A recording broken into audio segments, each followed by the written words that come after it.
नमस्कार, आप देख रहे हैं ग्रामीण न्यूज गोरखपुर। मैं हूं दुर्गेश वर्मा। खबर आ रही उत्तर प्रदेश के गोरखपुर जनपद के बड़हलगंज से। भ्रष्टाचारियों को जानती है चिल्लू पार की जनता, विधायक राजेश त्रिपाठी।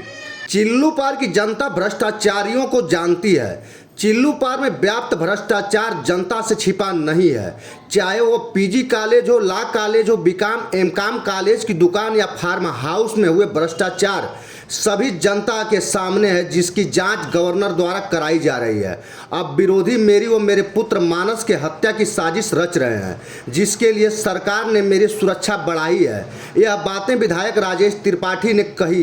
वे कस्बे के अंबेडकर तिराहे पर अंबेडकर प्रतिमा के समक्ष देर शाम ओपन प्रेस मीट आम के साथ खास बात कार्यक्रम में उपस्थित जनसमूह को संबोधित कर रहे थे। कहा कि बड़हलगंज पीजी कॉलेज में बड़े पैमाने पर चल रहे भ्रष्टाचार, बिल्डिंग घोटाला, छात्रवृत्ति घोटाला, यूसीजी फंड घोटाला, जमीन घोटाला आदि की शिकायत राज्यपाल और शिक्षा मंत्रालय को जांच के लिए पत्र लिखकर दिया, जिस पर राजभवन लखनऊ ने टीम गठित कर जांच कराकर कहा कि पिछले 25 साल से पीजी कॉलेज में ऑडिट नहीं कराया गया है। सबसे बड़ा घोटाला एक बिल्डिंग पर 14 विषयों की मान्यता लेकर की गई है।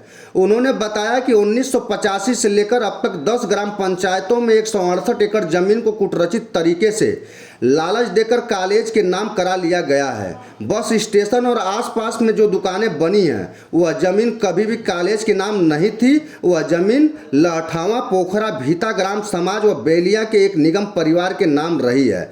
विधायक ने कहा कि मुझे शिखंडी बताने वालों को पता होना चाहिए कि शिखंडी पांडव समाज का, दुर्योधन समाज का नहीं। मेरे साथ कन्हैया व पांडव की टीम बैठी है, इसलिए मुझे कोई डर नहीं है। लोकायुक्त जांच में मुझे बर्खास्त नहीं किया गया था, बल्कि मैंने त्याग पत्र दिया था। अगर विश्वास नहीं हो तो जांच कराकर देख लो। यह बात सच नहीं हो तो राजनीति छोड़ दूंगा। मेरे पास 9 डेसिमल खेत नहीं, 12.5 एकड़ खेत है, जिसे मैंने अपने बेटे और पत्नी के नाम कर दिया है।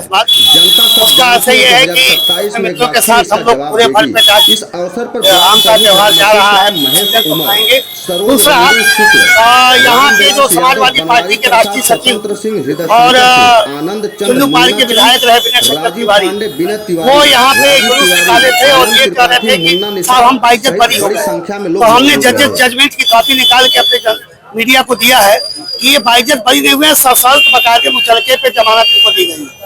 और दूसरा ये झूठ बोल रहे हैं। दूसरी बात ये कि छोटे मियाँ तो छोटे मियाँ, बड़े मियाँ सुभान अल्लाह।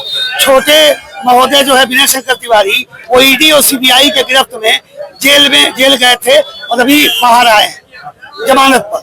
और उनके जो बड़े भाई हैं वीर शंकर तिवारी, जो इंटर कॉलेज और डिग्री कॉलेज के प्रबंधक है बड़हलगंज के, उन्होंने 12 तरह के बिल्डिंग घोटाला, जमीन घोटाला, छात्रवृत्ति घोटाला, कार्पस फंड घोटाला, यूजीसी घोटाला, विधायक निधि घोटाला, दुकान के मकान पर बनाने का घोटाला, किराएदार घोटाला, ये तरह के 100 जमीन घोटाला, इस तरह के घोटालों की मतलब एकदम श्रृंखला लगाए हैं।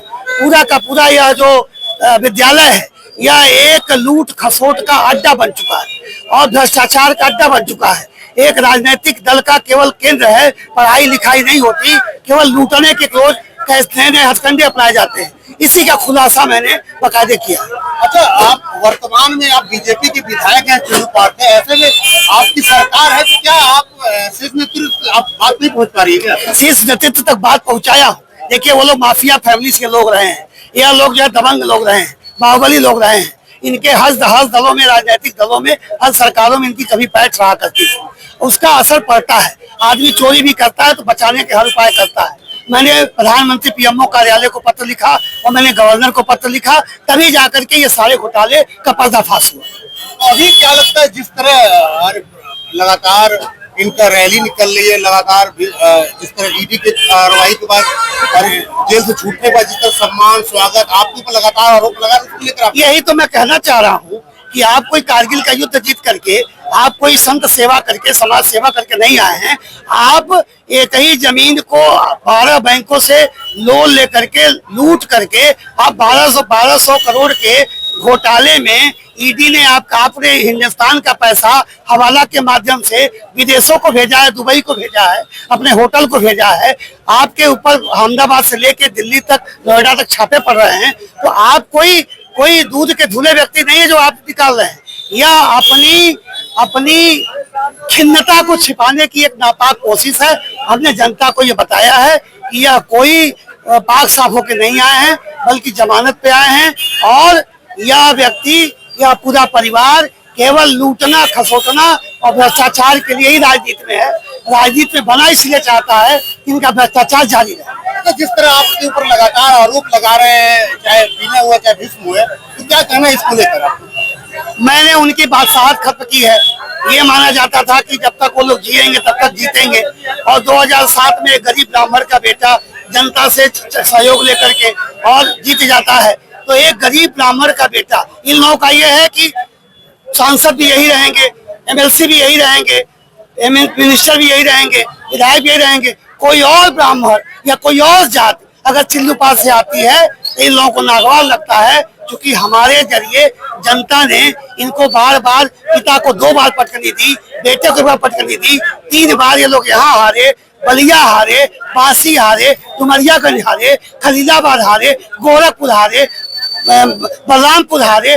तो लगातार हार से बौखला के उनको लगता है कि इन सारी हार के केंद्र में राजेश त्रिपाठी है। इसलिए वो लोग मेरा चरित्र हनन भी करते हैं, मेरा चरित्र हरण भी करते हैं और जान के भी हनन की कोशिश में लगे रहते हैं। अच्छा, अगर बात करें बीजेपी मुख्यमंत्री योगी आदित्यनाथ लगातार अपराधियों पर कार्रवाई की जा रही, कहते हैं अपराधी है नहीं, तो क्या लगता है अपराधी है कि नहीं?